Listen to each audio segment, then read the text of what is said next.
एक सिक्का, तीन रास्ते। एक गांव में एक बूढ़ा किसान अपने तीन बेटों राजू, श्याम और अर्जुन के साथ रहता था। जब वह बहुत बूढ़ा हो गया तो उसने सोचा कि अब वक्त आ गया है कि बेटों को परखे कि उनमें असली समझदारी किसमें है। उसने तीनों को बुलाया और कहा, ये लो, एक एक सोने का सिक्का। तुम्हारे पास 1 साल है, जाकर देखो इस सिक्के से तुम क्या कर सकते हो। साल बाद बताना किसने सबसे अच्छा उपयोग किया।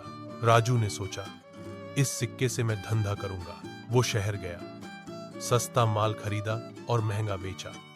धीरे धीरे जुए और शराब में लग गया। 1 साल में पैसे तो आए, पर चाल चलन बिगड़ गया। श्याम ने सोचा, मैं इस सिक्के से और सिक्के बना सकता हूं। उसने सोने का सिक्का गिरवी रख दिया और ब्याज पर पैसे चढ़ाने लगा। धीरे धीरे उसने गरीबों से सूद वसूलना शुरू किया। गांव में लोग उसे डरने लगे, पर वो खुश था कि मैं अमीर बन रहा हूं। अर्जुन सबसे छोटा, सीधा, सादा था। उसने सिक्के से एक पुराना टूटा हल खरीदा और पिता के छोड़े एक बंजर खेत को जोतना शुरू किया। साल भर मेहनत की, गाय पाली, खाद बनाई और खेत को हरा भरा बना दिया।